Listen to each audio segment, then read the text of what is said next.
Ladies and gentlemen, welcome to another Monday episode of the No Contest Wrestling Podcast. I am the heel that you love to hate, O'Shea Jackson Jr., a.k.a. Petty Guerrero. Hey, yo, it's the T-double-O, the J-I-double-G.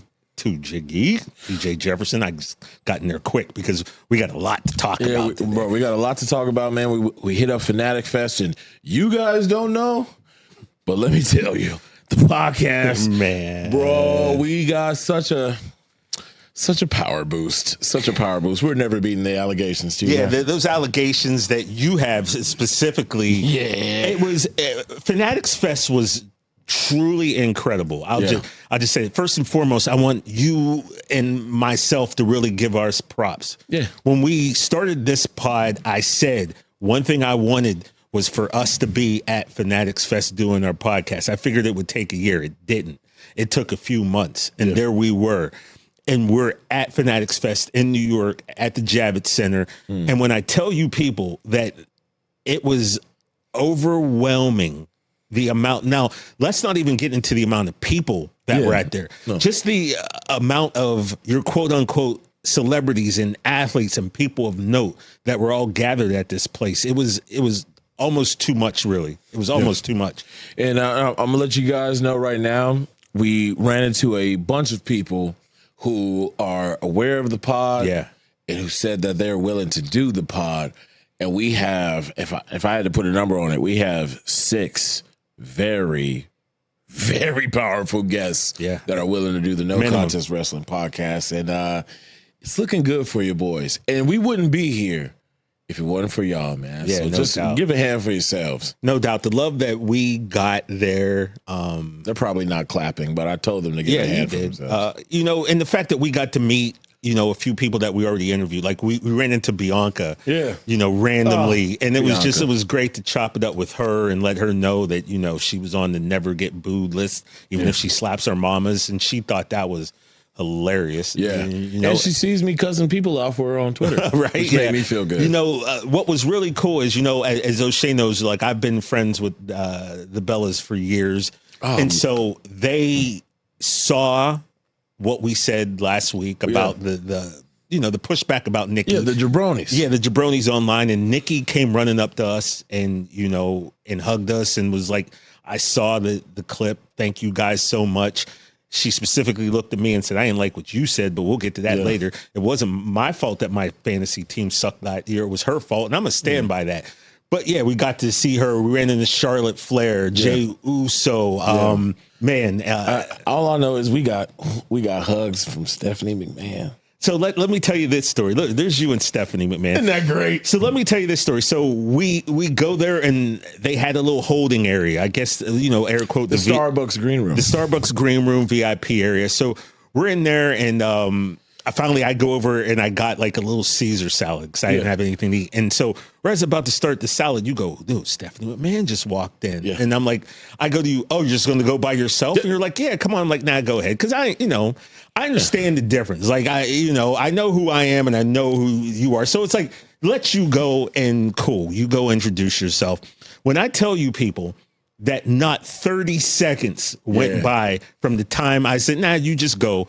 I see out of my peripheral, I can see Stephanie McMahon Helmsley coming towards me. And I'm eating this salad. And I'm like, oh, my God, Stephanie McMahon's coming here. Yeah. So I put the fork down. And then she looks at me and she's like, he said you didn't want to come over and speak to me. Yeah. So I decided to come over to you. And she comes over and hugs me. And I'm like, yo, what is going on? And here's the deal. Steph McMahon comes over to you and she smiles and she hugs you. She's like, why don't you come say hi? I folded like origami. I was like, I'm just going to say this right now. I've met a lot of cool people in my lifetime. I'm not saying Stephanie McMahon is the coolest person that I ever met, but she is on the list. Just what a great, 5, 10, 15-minute interaction we had with her. She was just so nice and so welcoming and positive and like everything you'd want Stephanie to be when you meet her. When I went over to speak with her, I thanked her for everything, told her how me and my sister, we talked Stephanie up a whole lot, we love Stephanie. And also, Shay, not to interrupt, but I did interrupt, but I don't mean to interrupt, but you know what I'm saying? you also had put her in your Mount Rushmore the week before that, right? I told her that. I tell her that I put her on the Mount Rushmore of my managers. She loved that. And then I point over to where you are, and I'm like, that's my podcast partner. He's over there eating, and I kind of just came over in and said hi to you. She goes, well, let's go say hi to you. I'm like, yeah? She was like, yeah, let's go. Let's walk. So then we walk over to you, and the first thing you said is, he put you on the Mount Rushmore. So it was just a great time. I got to meet somebody who, inspires me as somebody who took on the family business and want to take it to new heights. Third for her, technically, third generation. Yeah. So, Stephanie McMahon, I'm never beating the allegations, bro. You're not. We don't work for them. I promise. We don't. That's the thing that goes online is, you guys. We don't. I've never gotten a paycheck from WWE. Never. But here's where I say to O'Shea, we're never beating these allegations. We get invited to go to this specific thing, right? Yeah. At Fanatics Fest, and it was the Triple H water spraying contest. Now, our pod doesn't go on until 4:15 p.m. This was happening at 11. And I was like, I don't know, bro. Do you want to be there all? Because, mind you, we've never been there. So we don't know what's going on at this place. But I say to you, do you want to be there all day? And you're like, I don't know. Yeah. So we thought about it. And the night before, I go, we'll let them. Overreaction Monday, which is Rich Eisen and Chris Brockman's podcast. They're doing it there in the morning. I'm like, we got to go show them some love. So, we'll go and we'll show up. Unfortunately, we did miss their pod. We were too late. Sad. But so we walk into this area where the people are getting ready to, and it was the gorilla position. Yeah. And there were people getting ready to walk up the steps, go down the ramp, and do a Triple H water spit competition. Who's the first person we see when we walk through this curtain and look right to the right? It's the man himself, Triple H, standing there. And you and I are just like, yo. And then he comes up to you and says, I can't believe we've never effing met before. I think he cursed, maybe. And I said, dude, I've been waiting to meet you my whole life. Like, are you kidding? He was like, yeah, I see you at all the stuff. I see you guys' show. And how we've never run into each other. I'm just like, I don't know, Triple H. We need to figure this out, Triple H. And we had a great conversation about what's going on in the business right now. We had a conversation about John Cena. He signed my Old Faithful, man. Here's the picture right there. My Attitude Era belt. And there's 6 signatures that I want on that. You guys saw me get Mick Foley. You guys are seeing me get Triple H. I even got the... Well, save that. All right. Now, I appreciate you. You brought me over. You introduced me to Triple H like you did. You're very good with that. I give you crap all the time because you deserve it. But in these cases, you were very good. Like I did appreciate it because, I'm so used to, who my friends are. I've been in these situations hundreds of times over 20 plus years. So you see me, I'll kind of do the Ice Cube thing. I'll shake their hand. I'll make it a firm shake. I'll say, what up, Ice Cube, and then break like I did at the airport because his pops was on my flight there and you weren't. But anyway, that's a different story. So I kind of just played the background. I let you guys do the moment. And then, but as we're talking, I had to share the story with him. I'm like, WrestleMania 39 in Philly. I'm coming out of this VIP area. You're coming down in the golf cart. I see you. You see me. I go to put my hand out for a shake. You go for the pound. Then I go for the pound and you go for the handshake. And we ended up doing some weird thing. Bro, he just cracked up laughing. He totally messed it up. He goes, we totally messed that. We totally messed that up. Yeah, right, man. So we finally got the real handshake. And I said, bro, 99% of the time I would have just done this anyway. And he goes, yeah, most people do. And I'm like, I don't know why I didn't think to do it. I was just like, oh crap, there's Triple H. So then he and I got to hit the 2 Sweet together. Yeah. And it was dope. And we got to stand right there where he said, hey, everybody, you want to see how it's really done? And he starts to prepare. They play the music. Boom. And I happen to, and I'll put this on our Instagram page. I happen to be standing right next to him on the steps. So I got this video of him and you can see it was like, he was in the game. He was in the mode and he was sitting there, man. And like I said, I'll post the video and you could just see it. And he takes the water and he starts walking up the steps. And then I run over to the monitor. So I get that full experience. And then I record as he comes back down. And it was great. But I told Shay, we all took pictures together. I'm sure we will find you and him. The one with the 3 of us is what I'm looking for. Got the point. We all did the 2 Sweet. And I said to Shay, we're never going to beat these allegations now because people see us hanging in the back with Triple H. It was crazy, man. It was unbelievable. And then, so we go to another Starbucks area, holding area. We go upstairs and I see my buddy Mike McGinnis works for Fanatics. As I'm saying hi to Mike, I kind of turn and look, and sitting at a table in the corner by himself, The Undertaker. So you went over. I'm going to the bar to get some water. Yeah, you dipped. And I'm talking to my buddy, and I look over. I'm like, there's Taker. And then I see you walking up with the belt. Yeah. This was what you were about to say. You got The Undertaker. I got the Undertaker signature on the belt. No, let me tell you what's funny about this is after you got Triple H, you said to me, I need 3 more people to sign this belt. I need Taker, Kurt Angle, and The Rock. And you go, who do you think's going to be the hardest to get? And I was like, maybe Kurt Angle, because he doesn't seem to be out as much as all these other guys. But I had no idea that 20 minutes later, we walk into this room and there's the Taker. Taker. I look over, I see you getting the belt signed. So I come over, my buddy Mike introduces me to Taker. And bro, I don't know if I told you this. I shook his hand and I went, how you doing, Mark? Oh, yeah, you told me. And then 2 minutes later, I went, yo, I have to apologize to you. He goes, what? I'm like, I think because you do the podcast and now, you're being a little bit more open.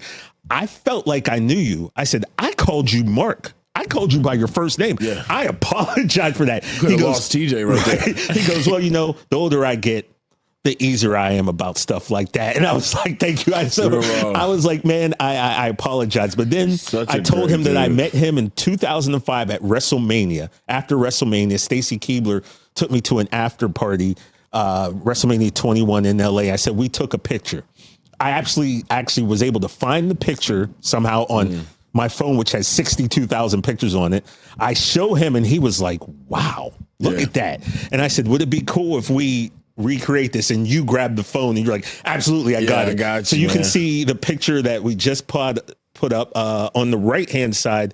That's Undertaker and I from 2005 after WrestleMania. And then the picture on the right is us 20 years later. 20 years later. So there's 20 years in between these two pictures, man. And it was just dope to, you obviously got taller.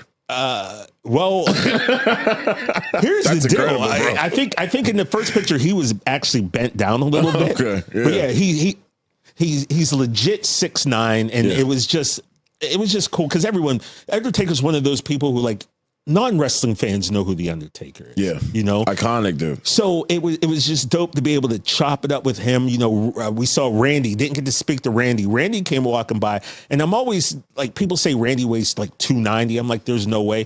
I promise you, Randy Orton's a solid 270. Yeah. You know what I mean? And it was just amazing. It was a great time. I'm sure we'll talk about it more because you know how these things go. Yeah, the more you think about it, be like, oh yeah, this happened. Oh, y'all gonna get tired. Yeah, you're gonna get tired of hearing this story. But we weren't just having a good time out there. We were also working. Yeah, sure. And we had an amazing sit down with Mr. 619, Rey Mysterio, man. So we could just keep talking about it. Yeah. Or we could show the people what they came to see, man. I'd like to say I could show you better than I can tell you. Yeah, exactly. So, without further ado, here is our interview with the great Rey Mysterio at Fanatics Fest. Check it out. You know how we get down. All right. This is our second live show. Biggest live crowd. Biggest live. We had like 6.5 people the last time we did this. So. That's what I'm talking about. I saw you. Bless you. Thank you for coming back. I got some big news for y'all. I got to meet Triple H today. Yeah. Yes, I love that for me. I got to meet Stephanie McMahon today. So,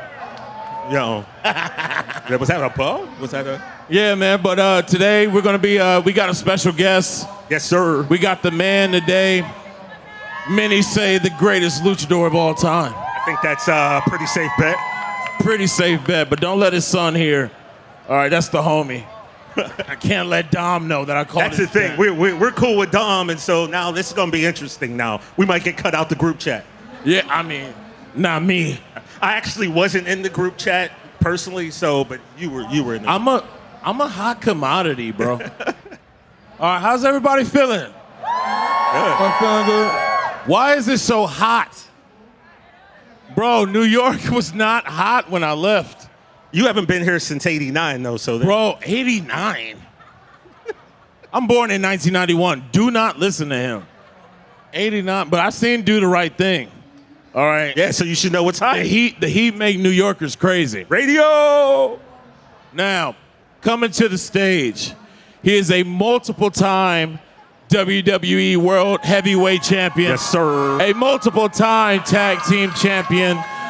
The man has done everything. He's a Hall of Famer. Yes. Royal Rumble winner. Royal Rumble. The man lost an eye. Lost his eye, then He come lost back. his eye, got it back. 20/20 vision, 20/40. Who's that jumping out the sky? R-E-Y. Ladies and gentlemen, give it up for Rey Mysterio!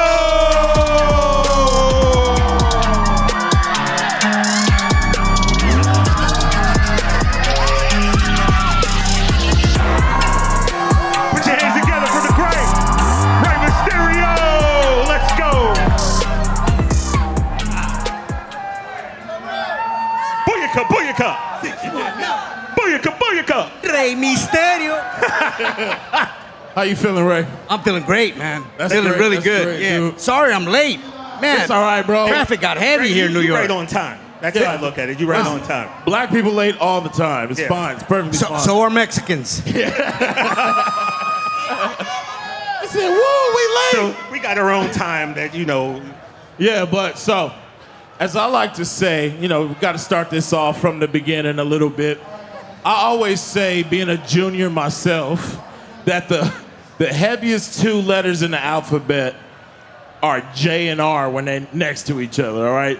You take on a lot. Now, I know that was your uncle and you know, things like that, but when you finally decided, I'm going out as Rey Mysterio Jr., kind of take me through that process and that mindset. So for me, it was like I knew from the moment that I saw wrestling for the first time, that's what I wanted to do. I grew up watching my uncle, going to wrestling school with my uncle. He would let me go in the ring and roll around. I'm talking 5, 6 years old. And then watching him wrestle every Friday night in Tijuana. Coming back home with him, unpacking his gear, laying out his mask, his boots. And that to me was like really cool. Like I knew I wanted to do that from the moment I fell in love. Right. And I started training, and at the age of 15, I was 14 going into 15. I got my first opportunity, and I've always wanted to be the junior. Yeah. Like that was something I didn't know how much pressure it was gonna take, Yeah. but that's what I wanted to do. And at the time, I'm talking late 80s, the juniors and the son of the certain wrestlers were very popular at that time. Hijo del Santo, Blue Demon Jr., Rayo de Jalisco Jr., so I wanted to follow in that path. But my first wrestling name, unfortunately, was the Green Lizard. Yes. But when my uncle decided to put the name or to add me as one of the family members as Rey Mysterio Jr., that was 2.5 years into my professional career, and I was completely honored. Again, I had no idea the pressure and the hard work that came behind it, but I knew I was ready. I felt it deep down in my heart that I was good to go. That's what's up. Ray, who would have been a bigger star in wrestling? The Green Lizard or the Hummingbird? Personally, I think the Hummingbird. So for those who don't know, those were some of the names you wrestled under. Yes. So the Green Lizard was a one-time thing. And then after that, my uncle at the time was very good at giving names to up-and-coming wrestlers. He would design the masks, the outfits, and he would say, you know what? We're going to call you this. So for me, it was the Hummingbird. In Spanish, colibrí. And he said, you're going to use pastel colors. You know, the turquoise, the light yellows, the whites. And that was kind of like my identity for almost 2.5 years. And at the time, I was very comfortable with that. I was like, cool, I'll roll with that. I mean, I didn't tell him, but I was thinking in my head. I really wanted to be Rey Mysterio Jr. or the son of Rey Mysterio, but if Hummingbird it is, then I'll roll with it. And I got so comfortable with that name that when he surprised me and walked in the ring in one of my matches prior to the match starting, he came out. I was like, what's he doing out here? He grabbed the mic. He made the announcement. You guys know that Colibri is my nephew, but from this moment on, he will now be Rey Mysterio Jr. And I was like, whoa. And he had no idea. No idea. He had a mask already made for me with the design that he would use.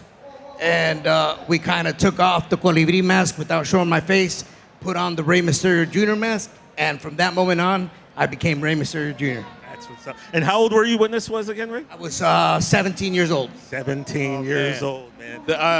When I was 17, I got fired from McDonald's, Ray, so it was a whole nother, I didn't have it like that. Bro, my mom recently told me a conversation she had with my dad where, he looked at her and said, he was thinking to himself, he said he wished that he would have gave me my own name just because of the pressure that comes with being a junior. And, he asked my mom, why'd you let me name him Junior? And, he kind of had those emotions going. I was 31 years old. Wow. Why are you having these thoughts? I got a whole life already. Was it hard for you? Just now thinking of this? Was it hard for you? Like at the beginning, did you realize the pressure that came with it? No, not really. Right? It like until I got out there. Like until I started my career, it didn't really feel like anything. It was just like, it's me. Yeah. Like I just go by Shay. But when I started to work, people are scared of my dad. I don't know if you know. People are scared of my dad.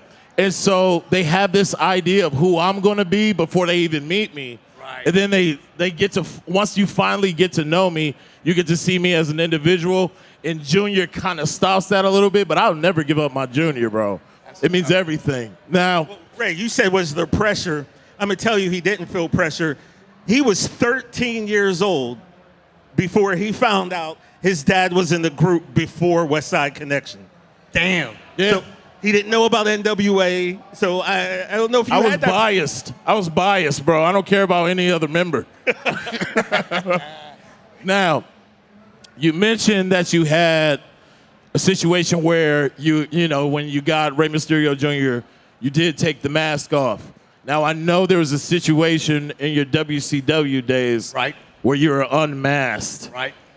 Talk to us a little bit about how you felt, because I know personally as a fan, I hate seeing that video, man. I was so the video. Yeah, I watched it live. You were like 2 when that happened. Yeah, I can't stand that video. So like, what is your thought process during that happened? And talk to us a little bit about getting the mask back.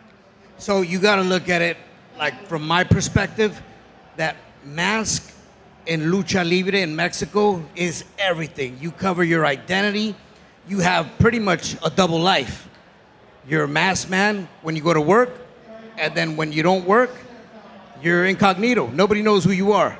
So in WCW at the time, a lot of the luchadores were losing their masks. Juventud Guerrera, and there was a couple guys that they wanted to take the masks off, but they didn't agree to it.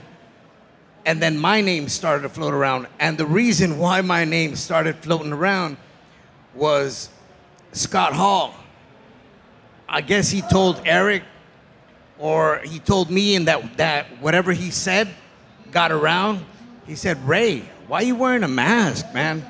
You're a pretty mother."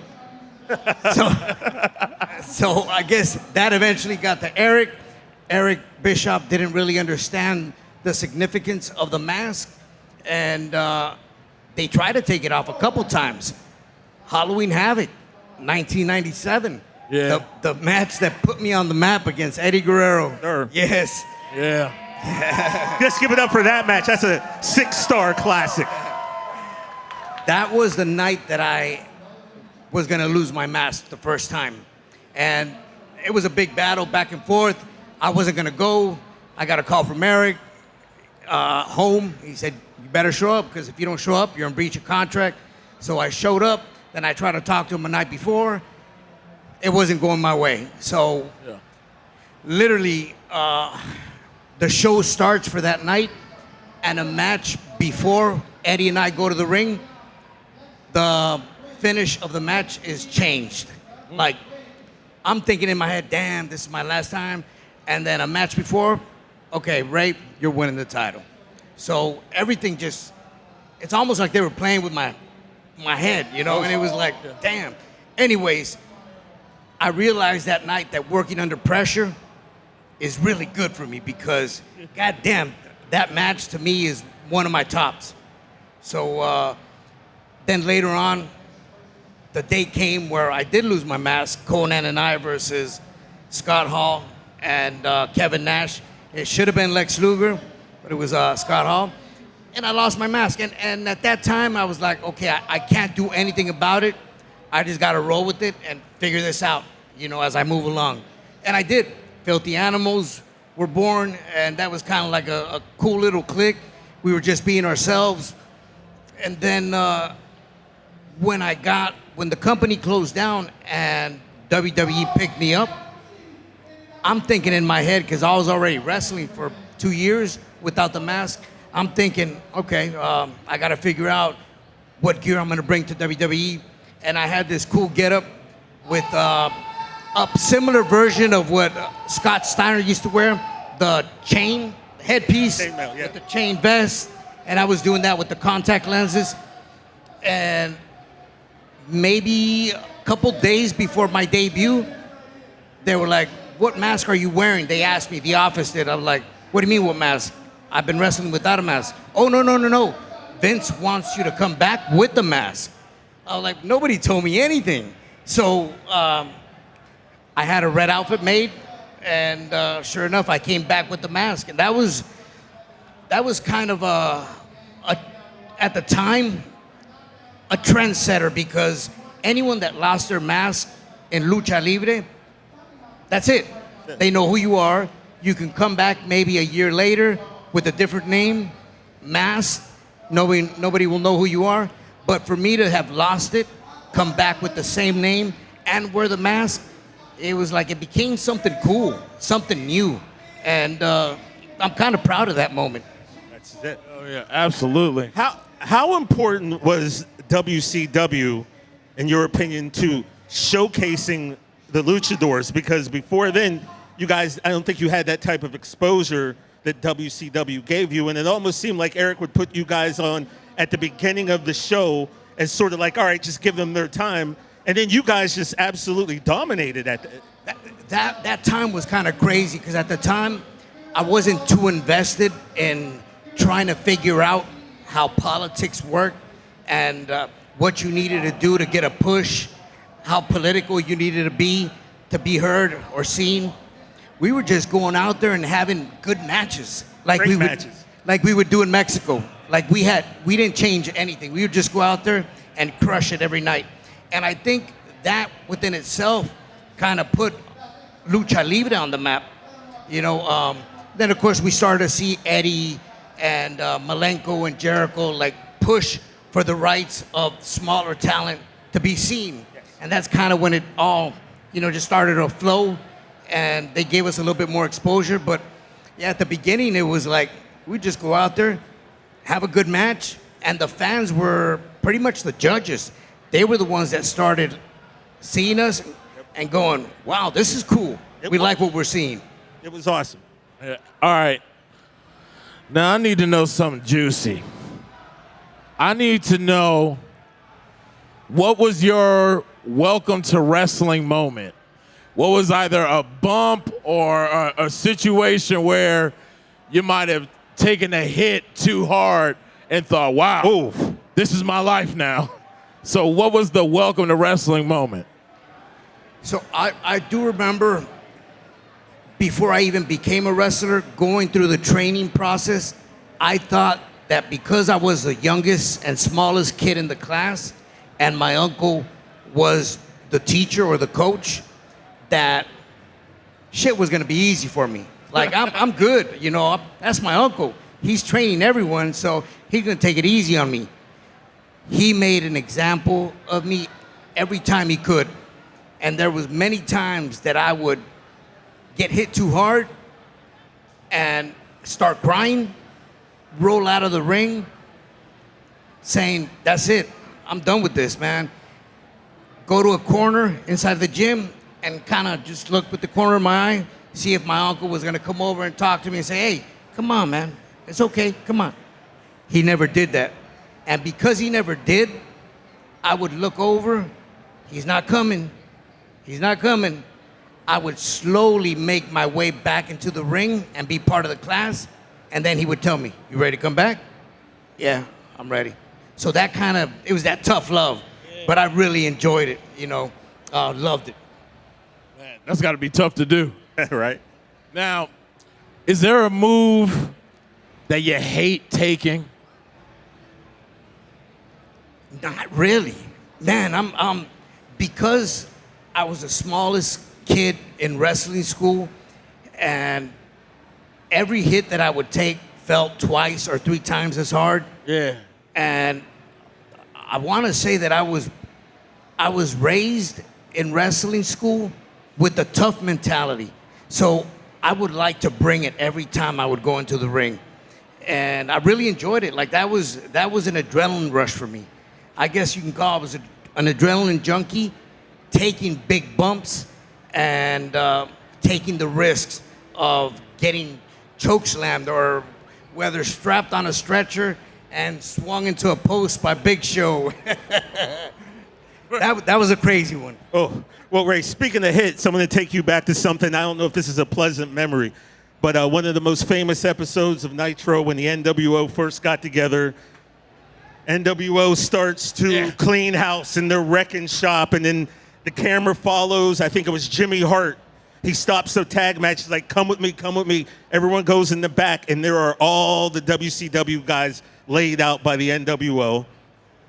Kevin Nash is standing there, and then you come out of a production truck, and he catches you, and I guess, Ray, the best way to say it is respectfully, he kind of lawn darts you into the side of a production truck, and it was just one of those shots that, 25 years later, we're still talking about. Can you tell us how that whole scene, that whole situation came together? I remember they were going over the skit of what was going to happen, and I told Nash, I can do this, you can catch me, and I wanted him to throw me through the window. Yes. They're like, no, are you crazy? I said, well, let's do something cool, and he ended up throwing me into the camper that was there, the trailer, which they called it the lawn dart moment. Yeah. But you think about that, like I've done crazier stuff, but at the time for that scene, for that much of an impact, like it was huge. It was. And it was something that I put together with Kev, and Kev agreed, and we kind of both cooperated with it, and it turned out perfect. That, like you said, still, how many years later? Still 25. Yeah, 25 years later, it's still being talked about. That again, having the that tough mentality of I want to do the biggest bump, I want to make it look cool. It's not gonna hurt. I'm good. So it's just the way I was raised, and fortunate enough that has made an impact on my career. Yes, sir. Now, we talking about him taking a lot of punishment, but he hasn't only taken punishment. This man was champion of the world. Yes, sir. This man was champion of the world, climbed to the mountaintop. Many doubted him. You're not supposed to be there moment. I need you to talk to us about what it felt like to go either home or to the hotel when you lay your head on the pillow and you won that belt. You won the big one. Big gold. Take us through what you were going through. I have to point out that I truly believe in my heart that that moment wouldn't have happened if Eddie hadn't passed. Because the connection that Eddie and I had, even though we were feuding at the end, my last match against Eddie was SummerSlam for the custody of Dominic, which I wish Eddie would have beat me and he would have kept Dominic. Looking back. But That connection that we had, everything that we did together was so unique, was so real, so organic, that when Eddie passed, I believe Pat Patterson was the one that mentioned to Vince at the time, you got to put the title on him, and that took me to obviously winning the Royal Rumble, then moving on to winning the world title. But it happens so fast, and it's so surreal having my wife there, Dom and Aaliyah, just very young. The excitement, there's a lot of friends, a lot of people that wanted to be there just to celebrate with me. By the time I got to my room and unwind, it was like, it's all gone. Like, that's it. Like, it's over. You enjoy the moments of exposure or laughter or just even talking about what happened that night. But once you get to your room, it's like, it almost like it vanishes. And then you go back to reality. It's like, all right, that was just another day at work. And that day at work went perfectly well. So I'm ready to move on, wake up the next day, and keep grinding. Damn, that's what's up. Yeah, man. Let's give it up for that answer for Rey. Rey, we just had WWE just put on Worlds Collide a few weeks ago in LA. Let's talk about the original Worlds Collide, I believe, in '94. How big was that card for you?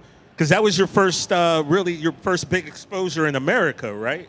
Definitely. That's when WCW, I believe, saw my work live for the first time. I believe Eric Bischoff was there that night. And that's when I really got my exposure in the United States for the first time. I would do independent scenes, wrestle in LA. But for something as big as Worlds Collide, and being that it was coming from an organization that was created in Mexico, like AAA, it was a really surreal moment. Again, you don't take in consideration this might be your opportunity to jump to a bigger platform, bigger stage. You're just going out there. At least I was just going out there and giving everything I could. Not thinking about what was going to happen after. I would just put it all on the line, and then that's how doors just eventually opened up for me, like in ECW, WCW, and WWE.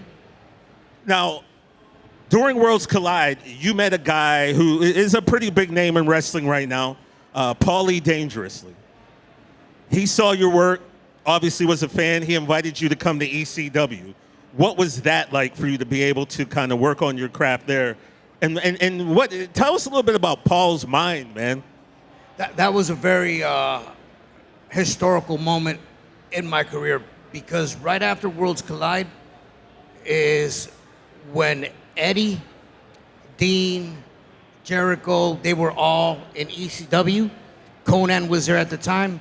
Now, I got to give respect and mad love to Conan, because he was the vision behind Rey Mysterio.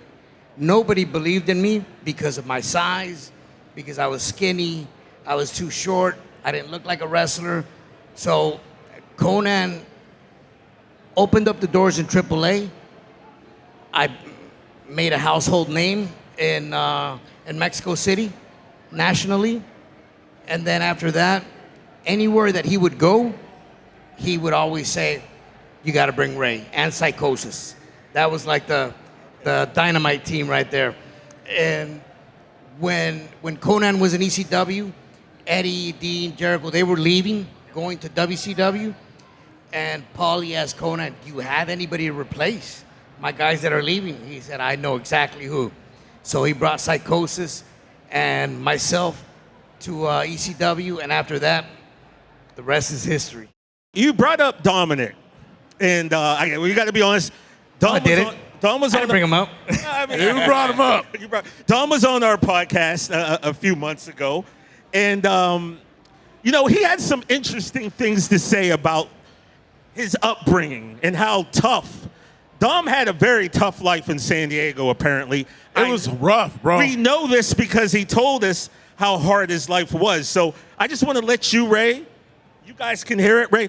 Dom had some things to say about how hard he had it growing up, and I just want to get your reaction. I can't wait to what he had to say. Turn it up. Growing up in the hard streets of San Diego, where it's no joke down there, Dom.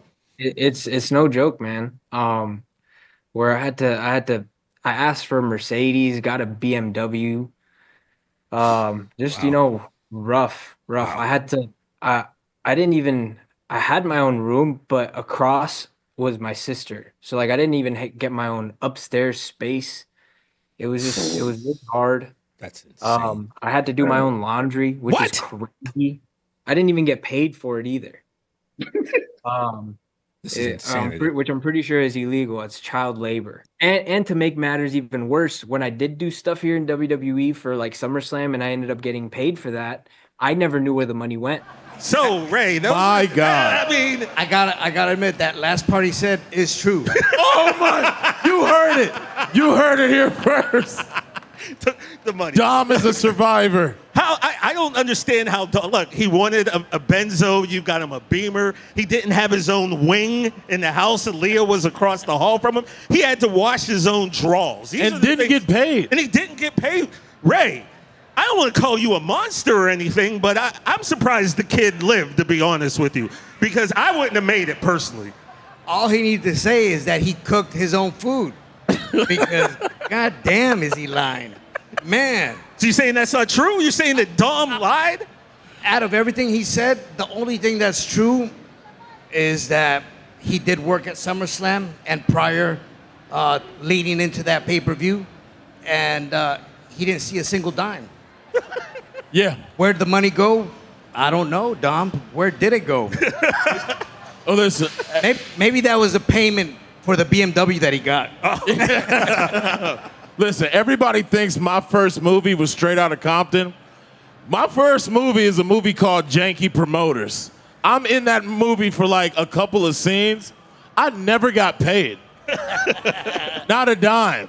There's a case pending, but like, don't let them know. So I feel him. I feel him 100%, bro. I feel it. I was in a movie called Just Married years ago with Brittany Murphy and Ashton Kutcher. I was in the scene. I never got paid either. So we got family stories. That's sad.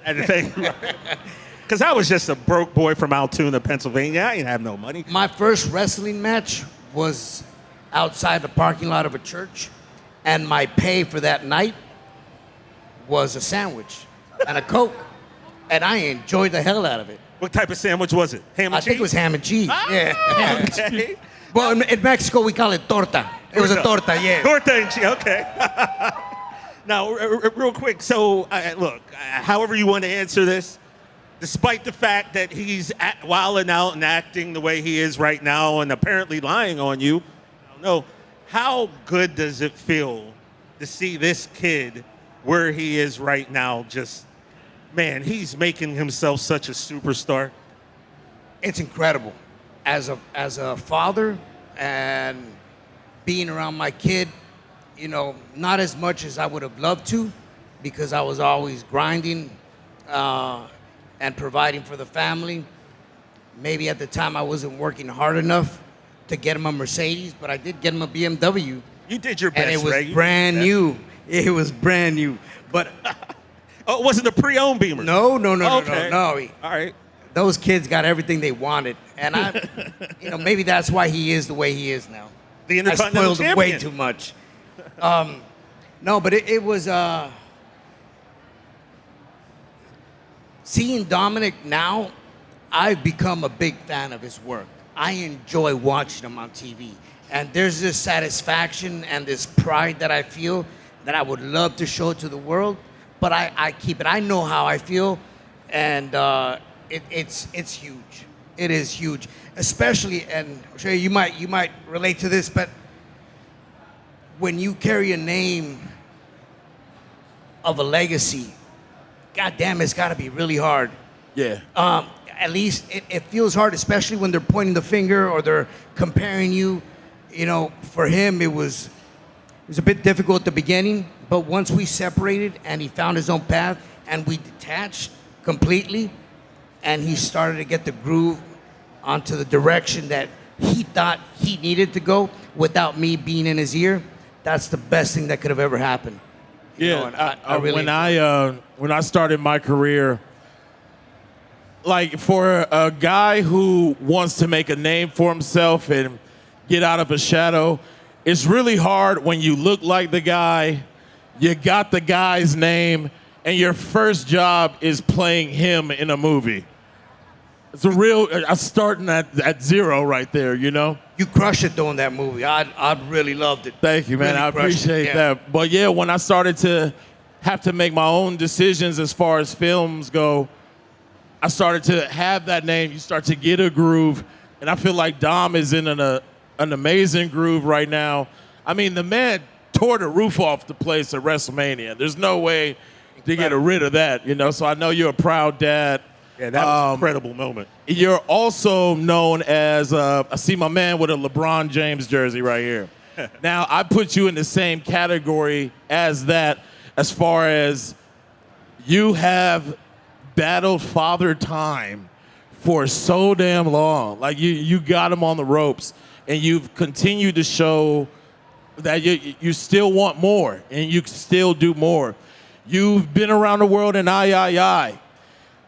You've seen all parts of the business, old and new. What I want to know, what do you think is missing from today's wrestling? And also, is there something that you're glad that it's gone? Personally, I don't think that there's something missing, like right off the top of my head. But I am very aware of the evolution of the sport, and I accept it because that's just the path that it's taking, you know. I'm proud and I'm happy to say that I created some of that. You know, a lot of people didn't know what lucha libre was or the high-flying hybrid style. And I was one of the founders that introduced that in WCW for the first time, you know, along with Eddie and everybody else that came with me. So that gives me a huge satisfaction. There's certain talent that has a certain style.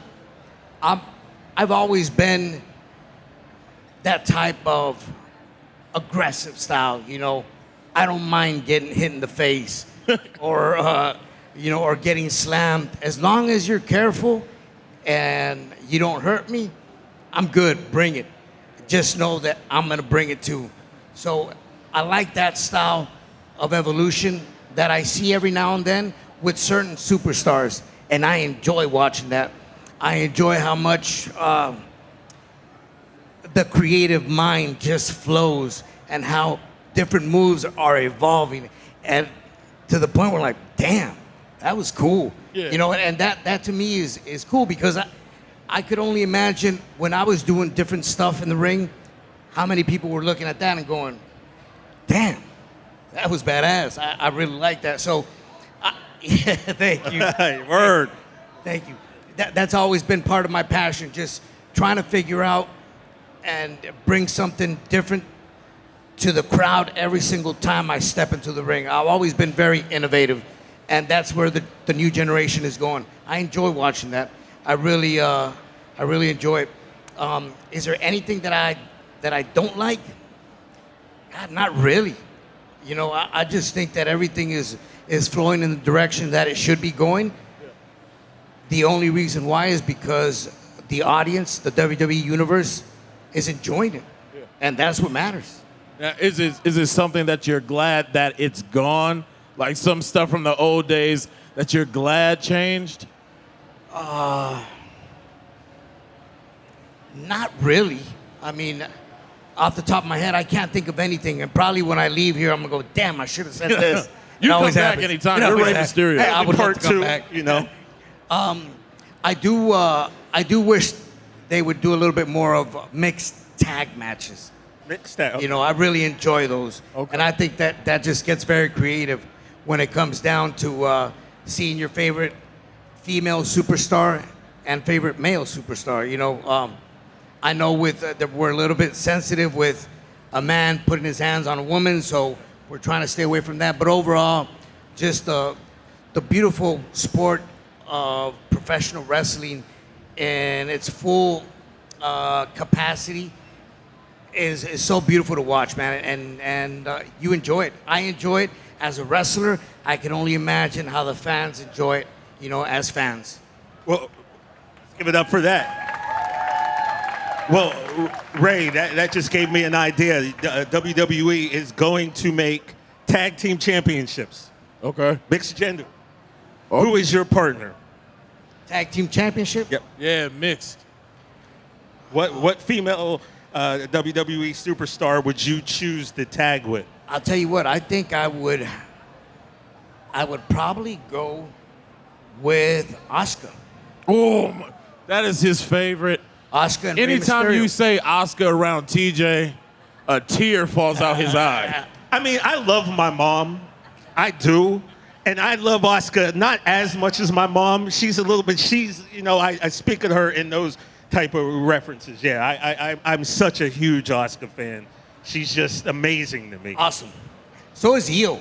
Io. Io is incredible. Io! Yeah, he can tell you I spent the entire Royal Rumble yelling two names. Yeah, Io and Asuka. Yeah. Lost his voice. Well, I did. I did. Incredible talented. Listen, if you're making him pick a teammate, I think it's only right for a question that we ask every time on the No Contest Wrestling podcast. All right, here we go. Because I don't know what he's doing, but he's telling us something. I think it might be time to go soon, so we got to get this out the way. We're good on time, unless you guys have to go. No, I ain't got to go nowhere, bro. For a minute. This is, Rey Mysterio. Rey Mysterio said we can keep going, so we're going to keep going. All right, shit. You ain't got to tell me twice. Let me get comfortable. So, Ray, you're in a bar. Yes. It's 50 dudes in the bar, and they don't want you there. They're hating on you, Ray. Couple of haters. All right. You need to pick a team of 4 other superstars to make sure you get into the car. Of 4 superstars of any era, of any time. Who got your back? I would love to throw Kevin Nash in there. Big sexy. Solid pick. Okay, we got a thumbs down from out there. I would love to throw the old version Shawn Michaels in there. He's just a sexy boy. Yeah. I'm for sure he had a bar fighter too. I would not roll without my dog, K-Dog. Conan would be there. Yes. Absolutely. Dominic would be on the other side, 40 man. It would be Dom and 49 other guys. That's how we probably should. Yeah, right. And last but not least, Eddie.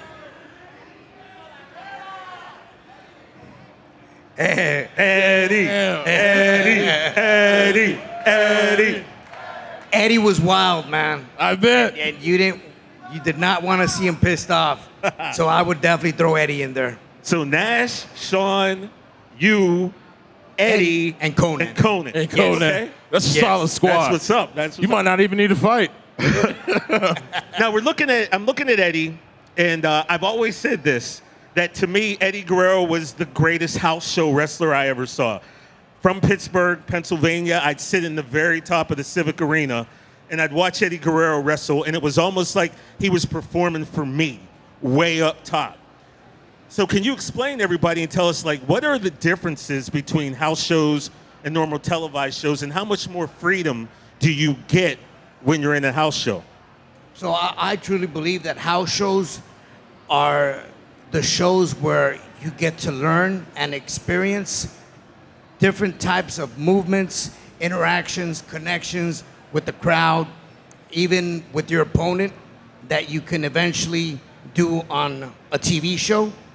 And that's when you have the freedom to kind of just navigate throughout the ring and feel certain things out, see what gets a good reaction, what gets a bad reaction, and do your wrestling based off the crowd response.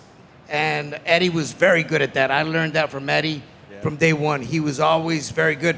And right now that you said you were way up on top, Eddie was that type where it wasn't just the front row.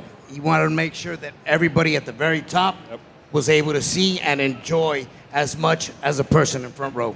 Thank you. I'm glad you can validate my story then, because that's how I always felt, you know. Now, I feel like I know the answer. Dom had the answer I'm thinking of when we asked him. But something that I like to get from superstars when we have them on here, it could be, you know, while you were in the business or while you were just a fan. Is there a moment where wrestling broke your heart? For me personally, yes. And I was a fan of the sport. Okay. I was training, and my uncle was a masked wrestler. So he brought the name Rey Mysterio to the family. And he was known for winning many masks throughout his career and many matches where he exposed his mask against hair versus mask match. So me growing up watching him as a 9-year-old, 10-year-old, 11-year-old, I believe I was 12 at the time, where he had a mask versus mask, and it was against a wrestler by the name of Fishman. And that night, he lost his mask, and I could not believe it. Like, it was... Crushed you. It was shocking to me. Like, I was crying, tearing. I couldn't believe it. I was pissed. I was like, what's going on? Keep in mind, I still had no idea how the sport was in motion. I was still. My uncle never taught me from the beginning. I had to work my way up in order to learn how this really worked. So this was, again, early 90s, and it was very hard. But that was a moment where wrestling did break my heart for the first time. Got that last question? Got the last one. So everybody, last question. We're going to let Rey go, but before we let him go, you guys are all witnesses. We are now going to induct the great Rey Mysterio into the No Contest Wrestling Hall of Fame. So can we give it up for Rey? So Rey, at the Hall of Fame, you know, we're going to have a Rey Mysterio bust. We're going to have your whole section, and we're going to have a video screen. And on that screen are going to be 3 quintessential Rey Mysterio matches that we're going to play on the loop. Which 3 matches do you want to put so that anyone who may have never seen you before can watch this match and know this is what Rey Mysterio was all about? Wow. God, I have so many matches that I would love to point out. But I truly believe that matches that started to give me recognition, my first rival, without a doubt, was Psychosis. And we can say Bash at the Beach. Bash at the Beach, Psychosis? Yeah, I believe 96. After that, my first match in WCW, or I should say the one that put me on the map, was Halloween Havoc 97.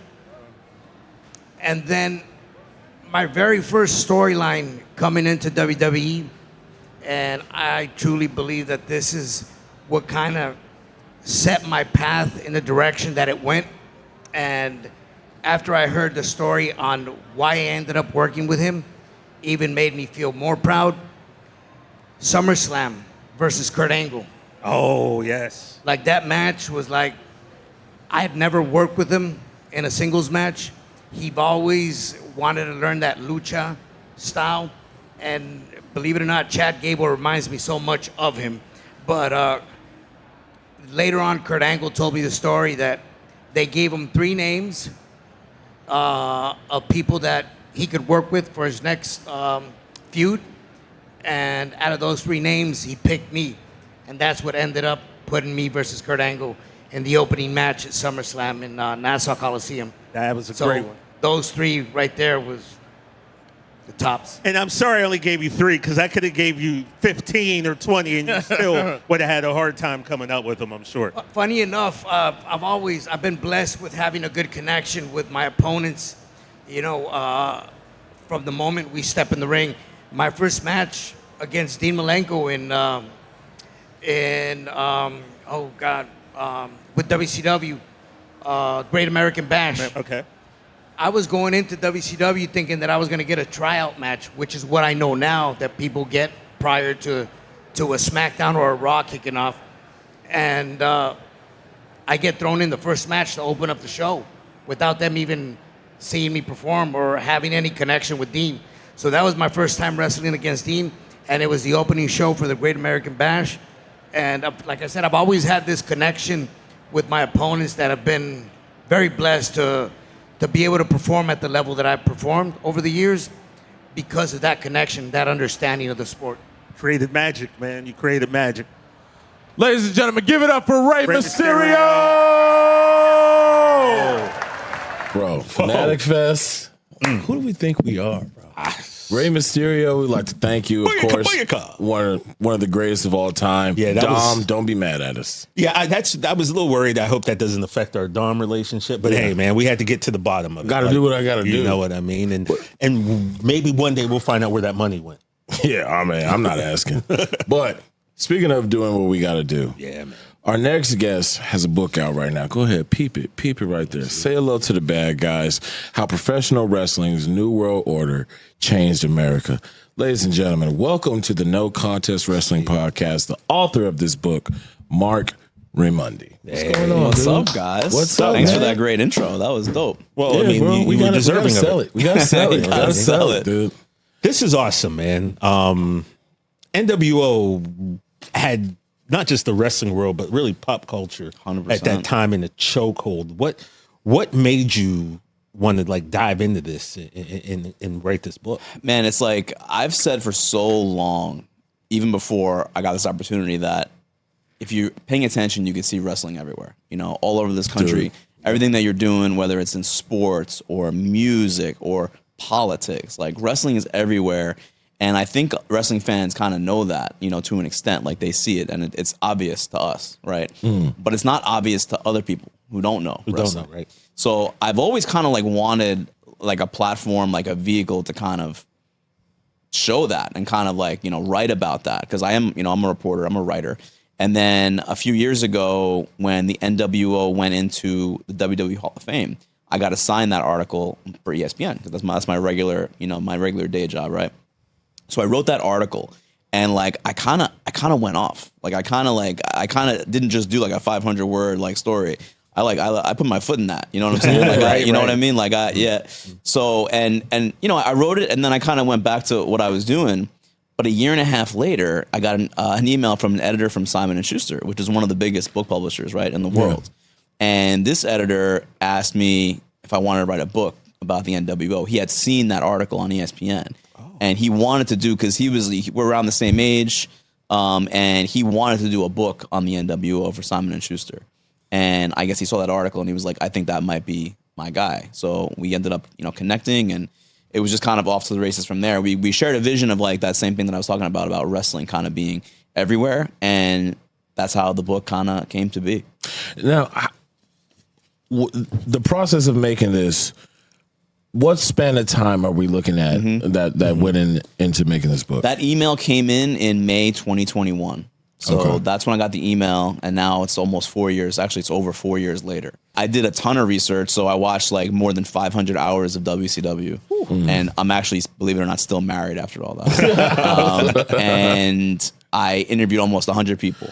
And then, you know, I wrote it. So it was a long process, but I wanted to make sure that it was like, you know, well reported, you know, good details, you know, talk to as many people as I possibly could, from, you know, wrestlers to, you know, behind the scenes folks like producers and, you know, production assistants and engineers, like anyone that was around that could possibly provide like some context or detail to what was going on back then. Because it was such a different like time period, the 90s, you know, in wrestling. And, you know, the wrestlers were different, the culture was different, but it was incredibly compelling, like all the stories that, you know, they told me and that I, you know, hopefully relayed well in the book.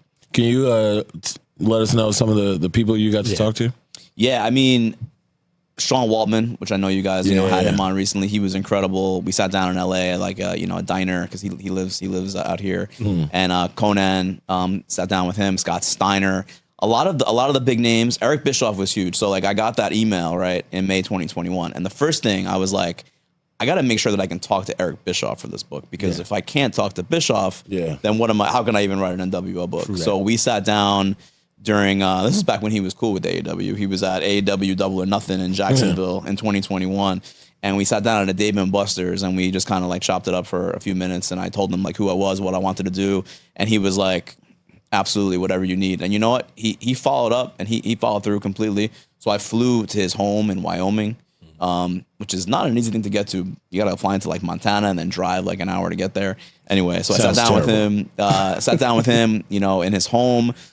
And he gave me all the time I needed to talk about everything, you know, all the stuff that, you know, we talked about on his podcast, but I tried to go deeper, you know, than just that. Yeah. So, you know, it started in 96, right? Yeah. What did Eric tell you? Because, you know, we've heard the story, you know, floating around, but like now we have you in the book. What did he specifically tell you about like that idea and bringing this group to life? Yeah, I mean, so one of the crazy things about the NWO and what was going on in WCW at that time is that it was like he had an idea, right? But that's really all it was. It was an idea, and there was a little bit of planning, but a lot of it was like fly by the seat of your pants, try to capitalize on what was going on, because it wasn't supposed to be Hogan as the third man, right? His original idea was going to be Sting. Yeah. And it actually took Hulk Hogan to call him one day because Hogan was doing a movie in like, you know, spring 96. He was doing a movie out here in Calabasas. Oh, okay. Santa with Muscles, by the way. Yeah. I know, critically acclaimed. Shay's favorite movie growing up. Yeah. And he was getting, so Jimmy Hart would send a FedEx of Nitro on VHS. It's crazy, like, right? Doesn't seem like that long ago. Like, doesn't that long ago, but like it was a different time. So Hogan would get the VHS every like Tuesday from Jimmy Hart on FedEx. Just to see what was going on, because he was busy doing the movie, so we wanted to watch it like in his downtime. And he saw what was going on with Hall and Nash. And remember, this is a time period where this is a decade into Hulkamania, and it's not hot anymore. And it's the mid '90s, and people want different stuff. And he's getting booed a little bit, and his reactions are not what they were. WCW's business was like kind of plateauing with him as kind of the face of the company. Okay. So he saw what was going on with Hall and Nash. And one day in May 96, he calls Bischoff on the phone and he's like, can we have a talk? Can you come to LA? So Bischoff flies from Atlanta to LA, lands, takes a cab to Calabasas, goes into Hogan's trailer. Hogan's sitting down with a cigar, case of Miller Lite, which he always had consistently with him. Okay. And the first thing he says, like no small talk, nothing. He was like, so brother, who's the third man? And Bischoff didn't know what to say because it was going to be Sting, but Bischoff was afraid that if he told Hogan it was going to be Sting, then someone else was going to find out it was Sting, and then someone else was going to find out, and then Dave Meltzer was going to find out, and it was going to be all over the the dirt sheets. So Bischoff just said, "Who do you think it should be?"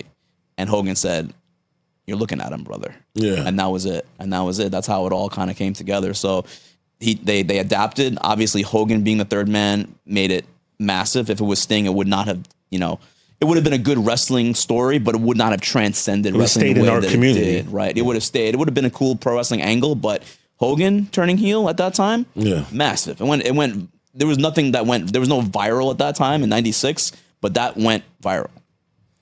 Yeah, and it's funny because it was the Bash at the Beach, we know, and people. I don't know that they always like to say it, but when he comes walking down during the tag team match.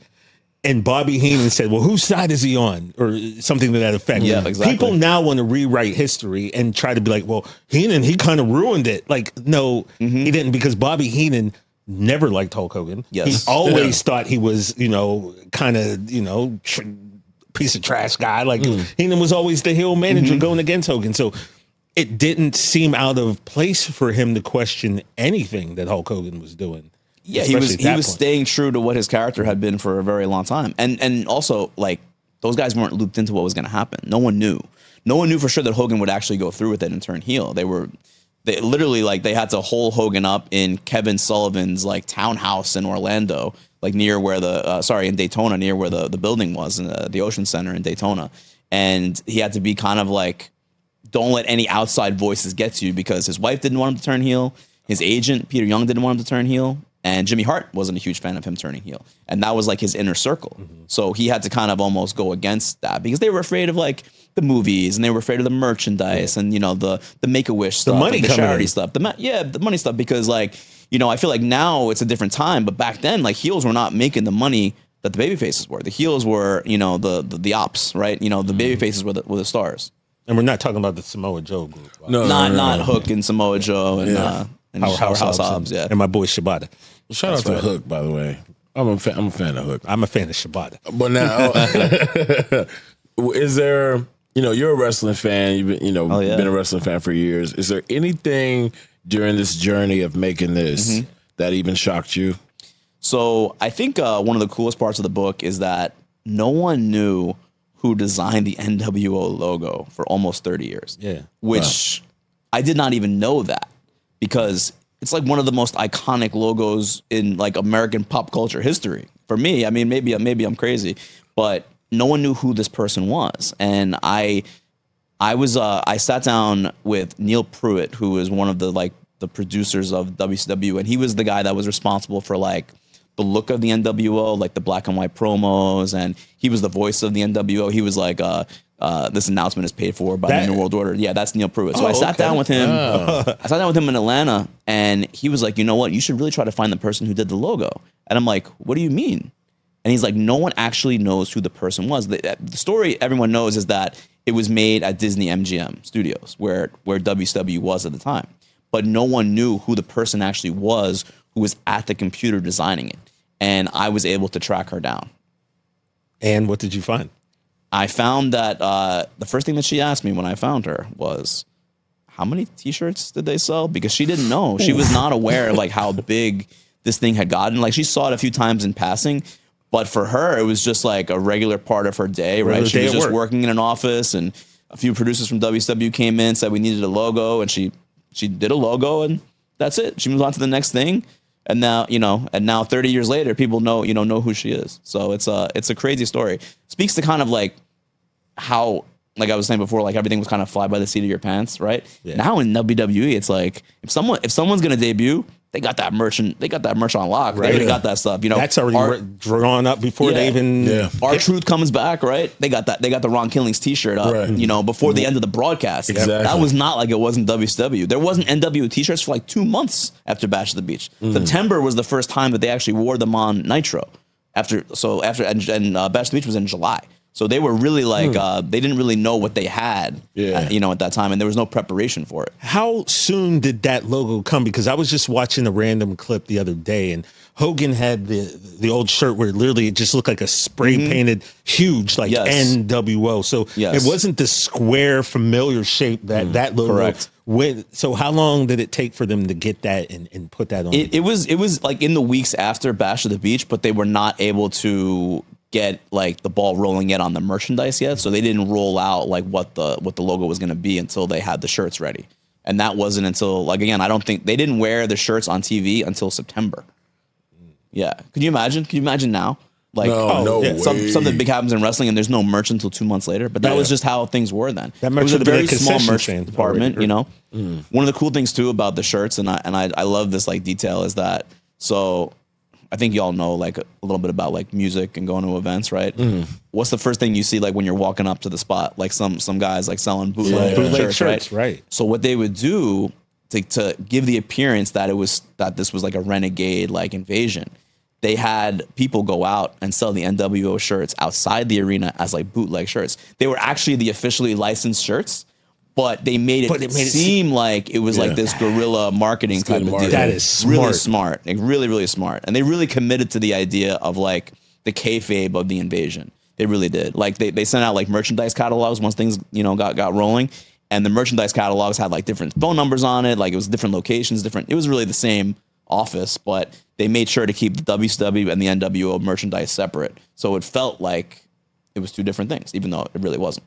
Yeah, because during that point, it was always like WCW and there's versus NWO. So what kind of, and we know NWO went on so long that everybody and their mother became part of the group. It was just almost too much. Is there a point, did you kind of can pinpoint when it kind of all went south and like, because you had to split with the Wolfpack. By the way, let me ask you that, because we're big Wolfpack fans. How did the Wolfpack come into play with this? As much as like I loved the Wolfpack as a kid, and I mean I still love the Wolfpack and the music and the Don't design. turn your back right? on the Wolfpack, because you might wind up in a body bag. To me, like in watching it back again, it felt like the Wolfpack was almost like the end of what the NWO story was supposed to be. Yeah. Because it was supposed to be an invasion. You're taking over, but now you're two groups going against each other. So that didn't happen. So actually, the NWO didn't take over anything. Now they're just fighting. They're doing infighting. So to me, the Wolfpack was kind of like the end of that first like NWO story arc, and then it became a new thing. But the whole Wolfpack thing, and they were great, but a lot of it was done out of necessity because Hogan and Nash were really not into each other at that point. Like they were kind of through with each other. Okay. And Hall was in rehab at that time in '98. Sean Waltman had just gotten fired by Bischoff, and that really rubbed Hall and Nash the wrong way. So. And it made them feel like Bischoff was in with Hogan politically backstage more than he was with them. And that led to a lot of infighting, not just with the Wolfpack versus NWO Black and White, but also backstage with Hogan and Nash. It was it got a little dicey there for a few months, like where those guys were really at each other's throats. Wow. Now, something I want to ask that's beyond the book is a question that we usually ask people here on No Contest. But you've been a fan for however long you've been a fan. I need to know, when was a time where wrestling broke your heart? Wow, and wrestling broke my heart. Yeah, like for me, watching The Rock get jumped by the NWO and then getting spray painted and all, or the ambulance getting knocked over, or when Austin teamed up with Vince at the end of 17. Yeah. So when was the time as a fan where wrestling broke your heart? I hate to give this answer because it's pretty dark. Oh no, dude! Because it's not a storyline; it's a reality. Oh yeah. We've had a few of those. The Benoit stuff. Like I had to, like I've been a fan since I was 5, and I like Hogan versus Warrior, WrestleMania in Toronto. Like that was where I first became a fan, and I was 5 years old. And when the Benoit stuff happened, and I was a big fan of him. When that happened, I had to hit the pause button on my wrestling fandom for a minute, because it was just like too real. And Eddie Guerrero passing away, like when that stuff was happening, it was like, man, this is like, it's hard to watch this because your favorites are literally dropping dead. It's been a crazy industry. It really is. It's like the most unique industry there is, and it's like as far as entertainment goes, like I don't think there's anything like it. Yeah, no. Obviously, as a kid, you have your favorites and you watch because it's the greatest soap opera ever. It's incredible. But as an adult, what I've learned to appreciate is, I'm an actor, so they're doing what I do live. I have to add to the character weekly. No takes. No redos. No, it's just like get it right or like you're done. And you might also break a limb. It's Broadway with violence. And if you can't appreciate that creativity and everything that goes into it, you're not watching it the right way. So yeah, absolutely, dude. And there's a lot of that in the book, O'Shea. Like I like one of my goals for the book is to hit like the non-fans who don't understand wrestling and don't understand why it's been so influential. But if you just think about like the country that we're living in right now, it's like the biggest star in Hollywood is The Rock. Yeah. And John Cena and Dave Bautista are not that far behind him, right? President of the United States is in the WWE Hall of Fame. It's crazy. And this book goes into kind of how that happened. And I would argue, and I do argue in the book, that the 90s wrestling boom, which was started by the NWO, led us to where we are now as a society and as a culture, because that's when all of us were watching. I'm 40. And a lot of people that were my age, a little bit older, a little bit younger, were all watching the Attitude Era, the NWO, flipping back between, Nitro and Raw. And that leaves an impression on people. Yes, that leaves an impression. And a lot of folks then take that, what they watched when they were a kid, and they bring it into their lives, maybe even without knowing. Sure, and, subliminally. But. Yeah, and now like we're all kind of like adults, and we're doing all our things. You guys have your podcast, and I'm a reporter, and there's so many wrestling fans around the country that are in all different kinds of jobs. Yeah. And they brought that influence with them, whether they're, musicians or artists or lawyers or doctors, like they bring that with them. And I think that's how do you impact a society and a culture? You impact the people in a society and culture. And that's what happened in the 90s. And now here we are today. That's a fact, because my license plate says Too Sweet. And as O'Shea will tell you, this is my standard issue for almost every picture. Mark, I could talk forever about this with you, but you got a book to sell, and I'd rather them buy it. Yeah. So you guys, to hear those stories and many more, go check this out. Say hello to the bad guys. Absolutely. I cannot wait to really dive into this. 30 seconds. Tell the people who aren't wrestling fans why they need to see your book. Or read If you your want to book. understand more about America and American culture, you have to know about pro wrestling. And this book is a great way to find out a lot more about pro wrestling.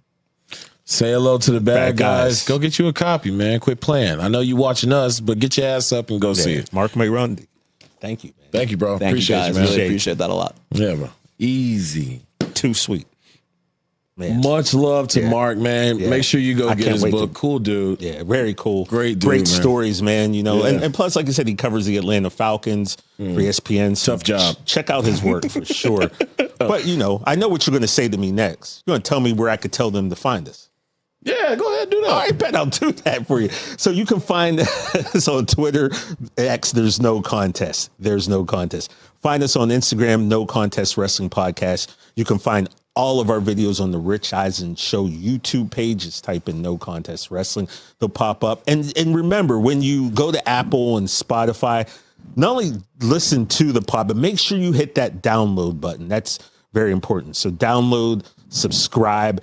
That's how we get the numbers and we can keep this thing moving. So you can find us everywhere out in the social world. You know, we ain't hard to find. We in them streets. Yeah, absolutely, man. We appreciate you guys tuning in. Yeah, there is no contest, man. Make sure you guys have a good day, but not too good, because who the hell do you think you are? Bye, Miss Parker.